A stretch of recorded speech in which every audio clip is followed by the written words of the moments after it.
Okay, good afternoon, everyone, and welcome to another episode of College and Career Pathways, where every Monday, Wednesday, and Friday at 2 p.m., we provide you with information on various colleges and universities, financial aid resources, technical programs, training schools, skilled trade professions, employment opportunities, career readiness skills, and career exploration, all designed to help you make the best career decisions possible.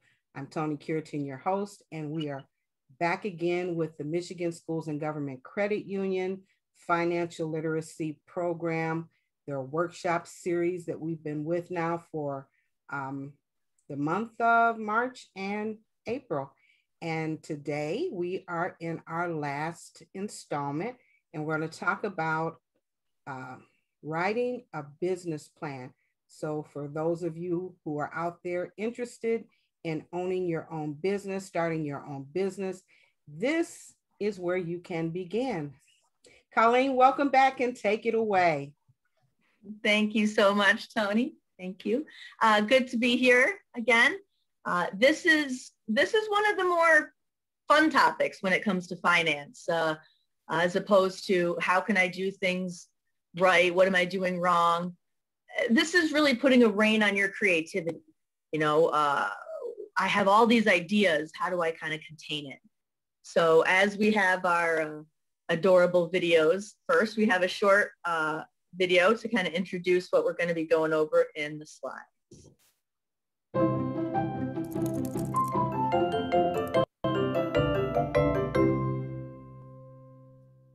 Hey, how's business? Terrible. I don't get it. My neighbor Jacob opened up a lemonade stand and he's been making tons of money. Jen, he's like 5 years old. And he's killing it. Gah! Maybe there's something else you're good at? Oh, what? Like I'm just supposed to sit back and wait for my next business venture to go walking by? I know, Sweetums. We'll have to get you cleaned up. Ugh, this happens every time we go to Mud Park. There it is. Quick, let's make a business plan. What? No, come on. I'm not pitching this on TV. This is just a side thing. Business plans aren't just for big companies. Even if you're just brainstorming, writing a business plan takes your idea and turns it into something you can act on. Let's do it. Okay, what is the business? Dog wash. Great. Now, how can you say that in a way that shows the value you're creating for people? It's on the way home. People don't have to worry about getting their house and towels all dirty. And it saves them time. Awesome. And how does it work? It's a booth with a washing station, and owners pay me to wash and dry their dog's paws. Great.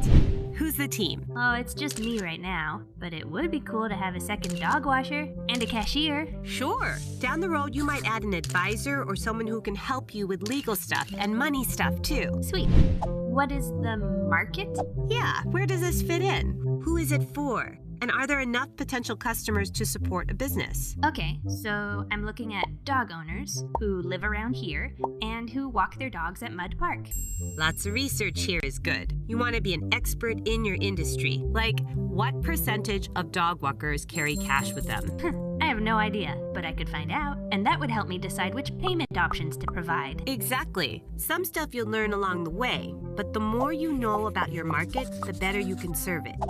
Who are your competitors? No one. Ka-ching. You can learn a lot by looking at other businesses, whether they're direct competitors, businesses that share your market, or even businesses in a completely different industry that inspire you. Researching the competition helps you identify the things that make your business better. Yeah! What's your market strategy? How do you grow your business, and what are the steps along the way? Ooh, maybe like start with one booth and test it out to get some feedback. I could advertise it at the pet store and the puppy school, then I'd upgrade my booth so I can move it around to clean more dogs and make more money. And what are the numbers? You don't have revenue yet, but you can still think about your costs and your pricing. And lastly, what do you need? Tubs, a water source, doggy shampoo, towels. Any resource. You may need equipment or real estate or a permit. Or capital, which is a fancy word for money. It can come from your savings, a grant, a small business loan, or an investor. And that's it. What is the business? How does it work? Who is the team? What is the market? Who are the competitors? What's the market strategy? What are the numbers? And what do you need? Whew, that's a lot. It is. But just think how well you'll understand your business. You'll be able to take charge, make smart decisions, and talk about your business confidently. Cheers to that. Too much salt? You put salt in this? Yeah, for the electrolytes. It's good for post-workout hydration. Ugh, but terrible for business. Okay, very cute.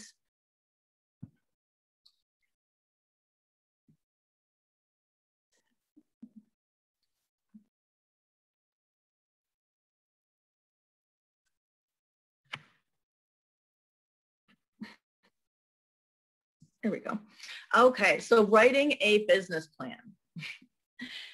And as mentioned in the video, this could be a large idea. You're thinking, when I grow up, you're thinking a business you want to run, for your adult life. Or you could be thinking as small as, dog walking, something for this summer, or something to supplement what I'm already doing.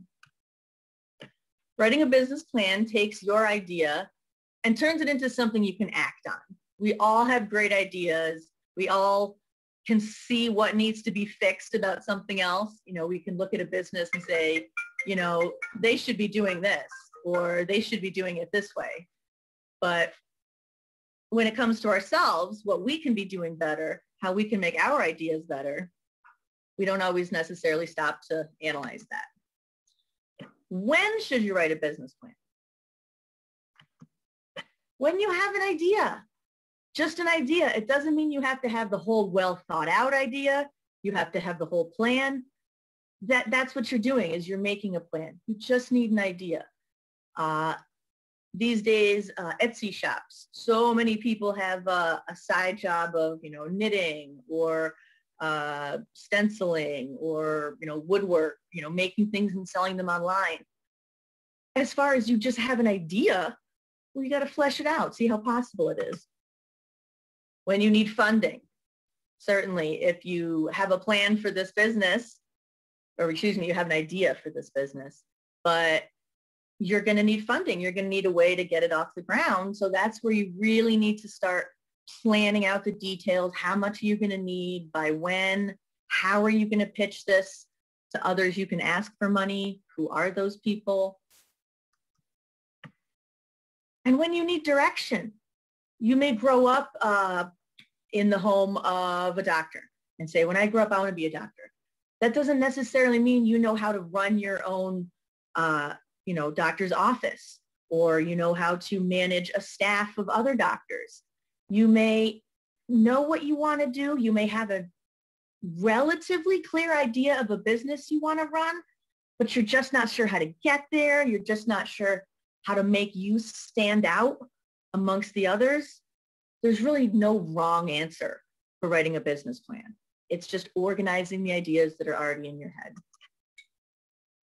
So the question, there's 8 questions that you want to go through, and maybe not necessarily in this order.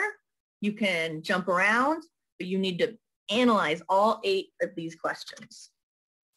So no matter how simple or how complex, every business plan aims to answer these same questions. Right? Again, whether it's a small lemonade stand or whether it's a whole lemonade factory. What is the business?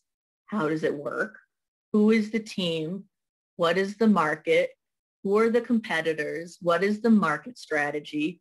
What are the numbers? And what do you need? Now that's a lot. It's a lot of information, right? You're not going to necessarily sit down in an afternoon and jot down your whole business plan. It takes research, it takes time, but maybe you can focus on different aspects, as they come to you. But in the end, before moving forward, these are all 8 things we need to address. So an example, Jen has her idea for a dog washing booth. She lives near Mud Park. She hears people complaining about their dirty dogs. She sees the business opportunity. She's not sure if it'll work. So let's go through her whole plan. What is it? Well, it's a dog wash. Well, what makes that dog wash special? Why would anyone go there? Well, it's conveniently located on the way home from this park. It's convenient as in they do not have to be the ones to do the washing. Hey, it's right on the way and someone else does that dirty work.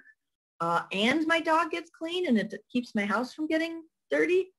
You're coming up with reasons why it's a value to the people who you're trying to get. How does it work? In a sentence or two.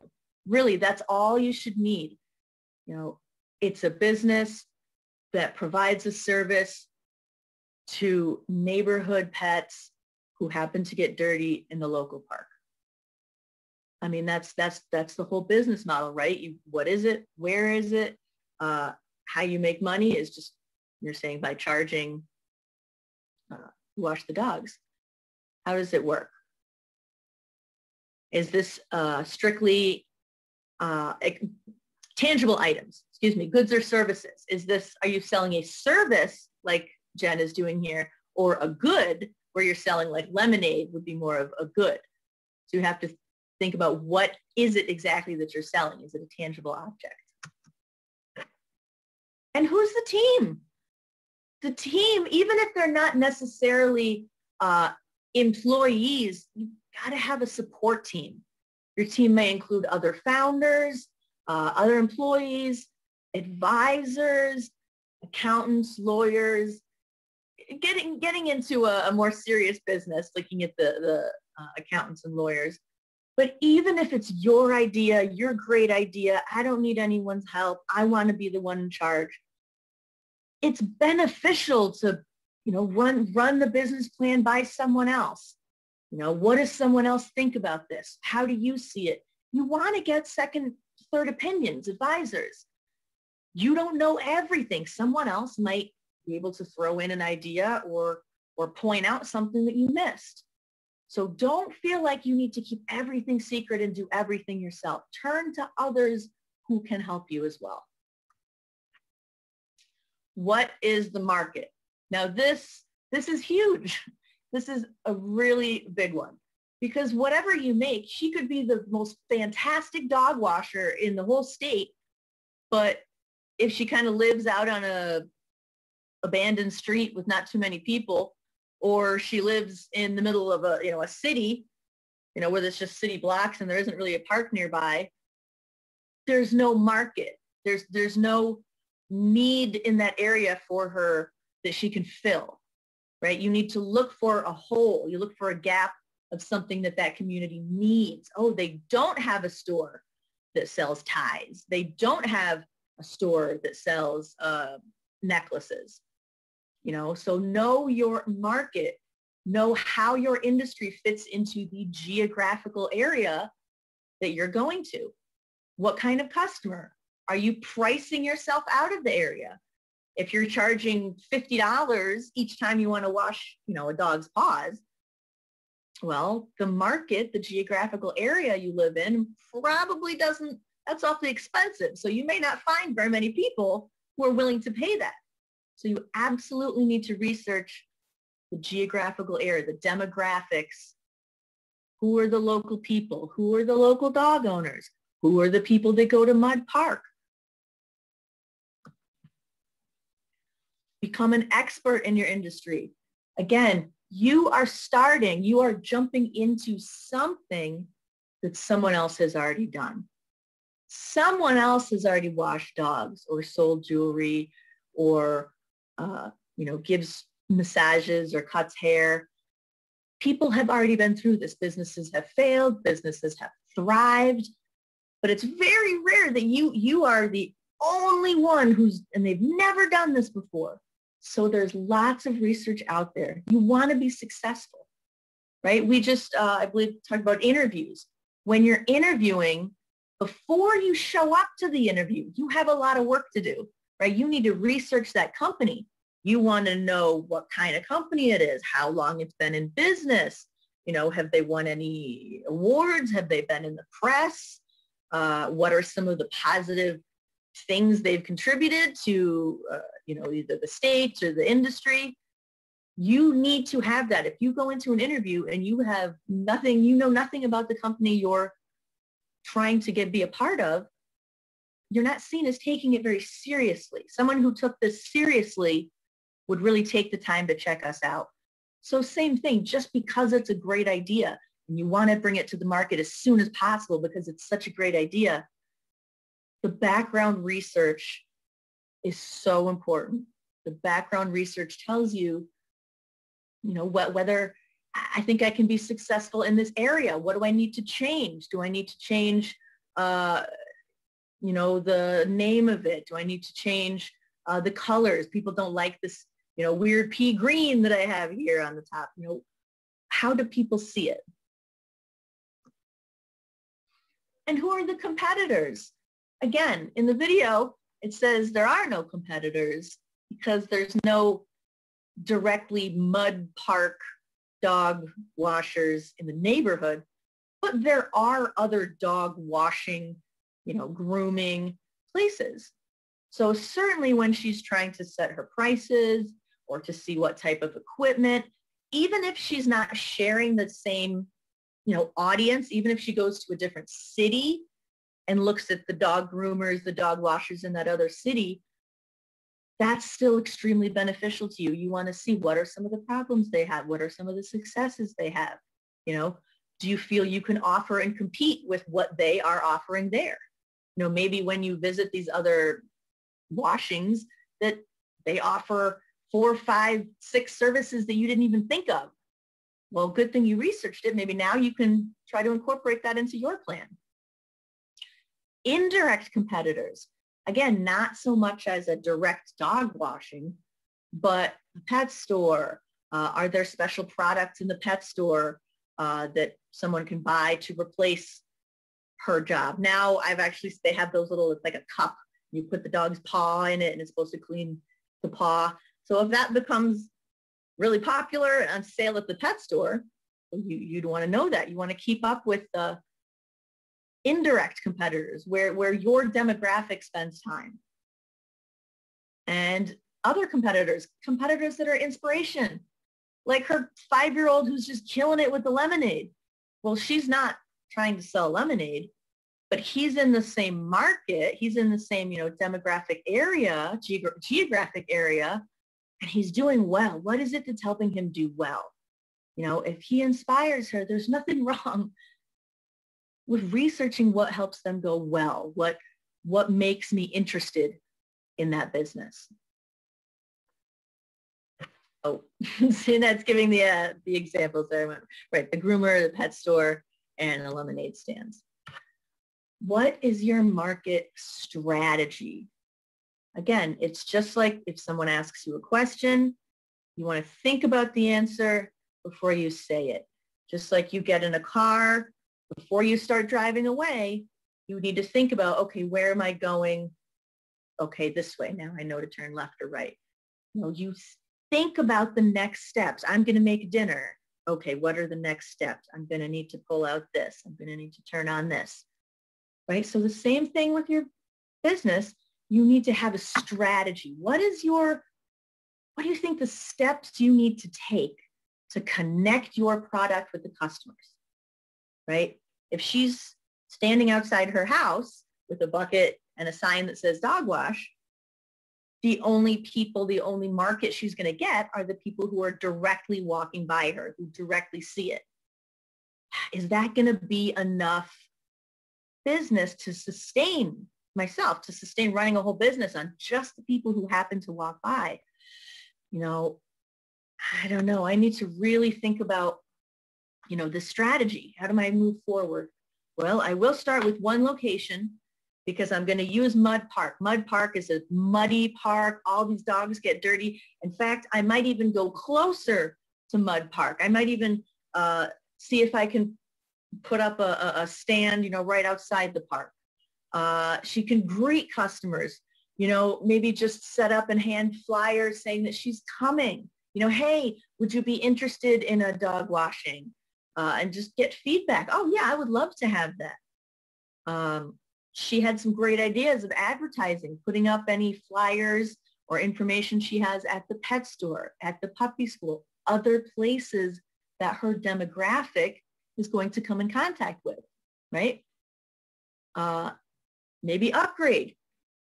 Now, she can't think too far ahead, but you want to have the plan, right? If she's thinking, eventually I'd like to have multiple locations. Eventually I'd like to maybe have a mobile unit that can go visit different parks at different times of the day. You're going to want to keep that in mind. You're going to want to keep investing and keep saving so that you can move forward with the business. You don't want to spend, everything you have, take the profit in, spend it, take the profit and spend it. You need to keep in mind the plan for the future and setting aside money for that as well. What are the numbers? Again, this is where some people get stuck. The creative, the ideas, you can potentially sit around all day with lots and lots of ideas. I could make a business that does this. I could make a business that does this. But when you have to really sit down and look at the details, how am I going to make it work? How much work is it going to be? How much is it going to cost? This is where people get stuck. They get either bored or they think, I don't know, so I'm not going to try. This is where you ask other people. This is where you turn to experts. You turn to other people who have small businesses. You turn to online. You turn to the credit union. I'm interested in running a business, starting a business. Are there any small business loans, specifically small business loan offers that could go, that would be good for me? What are the numbers? Looking at the costs. How much does it actually cost to run your business, right? I mean, what are the initial costs? You're going to need to buy soap. You're going to need to buy a big bucket. You're going to need to, pay for flyers, pay for some sort of advertising. You're going to need to pay for brushes. There are going to be things that you need to pay for before the first customer ever walks through the door. Your revenues, the profit, how will you make money? Well, in her case, she's going to make money by, each dog. Is she going to make money by each paw? So you charge by the paw. Is she going to charge by the dog? Is she going to charge by the size of the dog? So how will you make your money? Not just, I'm going to charge to wash the dog, but what's the structure? How do you see potential? Well, if I charged all dogs the same, I could be losing out. So what's one way I could make some people feel like they're saving money and make others feel like they're, getting the exclusive higher price? How much do you need to make to stay profitable? There's the break even. It takes me $50 a day just to have enough supplies to be here. That means you need to earn a lot more than $50 that day. That's just break even. You haven't made any money. You've worked all day for free, basically. And honestly, sometimes that's going to happen. Not every single day is going to be super successful. You'll have more successful days and not successful days. But you need to know the numbers. You need to know, okay, if today I only broke even, how much do I need to make tomorrow? What do I need to do? How can I amp up advertising, to make more revenue? Pricing. Maybe you need to change your prices. Maybe you need to charge more. Maybe you can offer more services. Maybe you can change the name of things. What strategy will you use to price your product and service? Remember, we looked back at going to visit competitor groomers. How much do they charge? Do you want to charge less? Are you looking to bring people in from other areas? Do you want people to actually drive, or are you just looking for your close-knit, neighborhood? What kind of profit will make you competitive? If you charge a lot of money and you're right next to this cute little lemonade stand and they see cheap lemonade, they might buy that and say, oh, that's too expensive. Maybe you'll have to play with pricing. Maybe you don't get it right away. Maybe you have great business, got lots of repeat customers, but you don't seem to be really taking in any revenue. Well, you may have to lower the cost, lower your costs, or raise your prices. So what do you need? How do you get started? Equipment and supplies. right?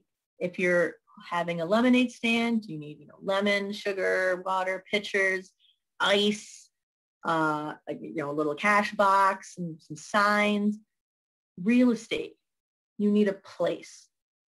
Even if this is an Etsy shop and you're saying, well, I'm knitting blankets and then I'm going to sell them online. Well, you need a devoted space in your home or somewhere, and you need a devoted space to make those blankets where you have your supplies, you have your yarn, you have where your orders go, you have, the packaging, shipping them up. You don't have just kind of a chaotic mess. You need a place that's devoted specifically to your business. Sometimes that can be in your home. Sometimes that can be a temporary place, like where you put up a stand, a farm stand, or you can rent a space in a building, a larger building. Permits, you do have to research. This is where the lawyer may be beneficial. There's a lot of things you can't just do. You can't just put things in people's mailboxes. If you handwrite a flyer and you say, come see Jen's dog washing business, you can't just go around and put those flyers in people's mailboxes. You can't start selling your items online and not charge any sales tax. You have to charge sales tax and you have to pay the government. If you have a side business, you have your full-time job, but I'm also selling, blankets online. Well, I need to report that earnings and my taxes. That needs to affect, my taxes and my earnings and how I file. So I can't just sell it on the side without any government regulation. And capital is another word for money. Capital's money, not just startup money. Ideally you want to make sure you can get going, get past the first 6 months, first year, but you need sustainable. What if you're not quite as successful as you thought? What if the business is moving a little slower? You don't want to run out of capital and the business closes. You need to find, potential future investors or happy customers who are willing to give testimonials to get new investors. You need to keep thinking of new ways to keep money flowing in or capital or investing in your own business. That capital could be, obviously your savings. We're saying you're putting a little bit aside for the future business. Grants. Right now, certainly there was the pandemic. There was these small business savings grants, business loans where they were giving money to keep the business from closing. There's small business grants. A lot of places are starting to try to get that mom and pop shop feeling back into the community. So applying for a grant for a business that might not normally be in that area or something new, get help, almost like a scholarship, but for your business. Loans, going to a credit union, going to a bank, comparing. There are business loans. What's the difference between a business loan and a regular unsecured loan? What is the collateral? What happens if I don't make a payment? How can I change the payment structure? And investors. The person who was helping her come up with her ideas sounded like she was very invested in the idea. If she had donated money, if she said, okay, Jen, here's $50 so you can go ahead and buy supplies. I believe in you and I believe that this business is going to work. So I'm going to give you $50 so you can go ahead and get started and get all your supplies. But once you start making money, I want to earn 5 cents off of every dog you wash. That means for the rest of the whole business, probably way more than $50, someone who helped you in the beginning get it started is continuing to earn money themselves off of it. The more successful you can show you are, the more investors will want to be involved because that means they make money as well. Oh. Were there any questions at all on writing a business plan. If we go back, oops. I didn't get a chance to send it to you, Ms. Cureton. I was a little behind, but I do have a handout with the 8 questions, but it also has on the back the potential answers. Example, who's the team, how you would answer those. So even if you don't want to have a dog wash, it's just one potential idea. Here's how you can start putting down some ideas. Let me see. I think I can maybe add it to the chat. Yes, I can. File.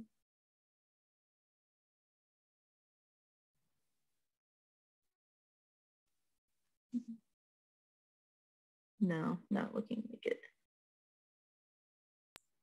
Just email it. I'll send it out. Okay, yeah, I'll send it. I'll send it to you. Sorry. Looking. Any other questions at all? It's a fun idea to flesh out ideas. Maybe write 2 or 3 or 4 business plans, and just see which ones kind of have the most legs, which ones seem like they could go the farthest. Your original plan may end up kind of somewhere you didn't think.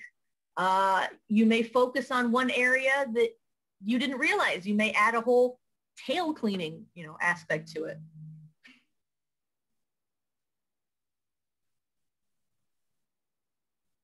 You guys got any questions?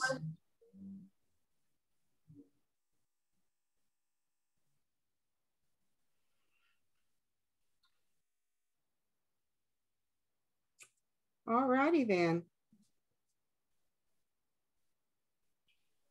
All right. Well, I'll send that over, and if there's any other questions, you can always get a hold of me. But good luck. There's no wrong business plan. It's just ideas. Thank you. Have a good day. Thank you you guys for joining. Colleen, thank you again so much. This has been a great series. I've enjoyed every moment of it. I know it's been some great information for our students, and I'm so excited that they've had this opportunity to receive all of this information. Thank you again for your time, and thanks everybody for joining in, and we will see you all on Wednesday. We have Shaw University. All right. Have a great day, everyone. Bye now. Bye. Bye.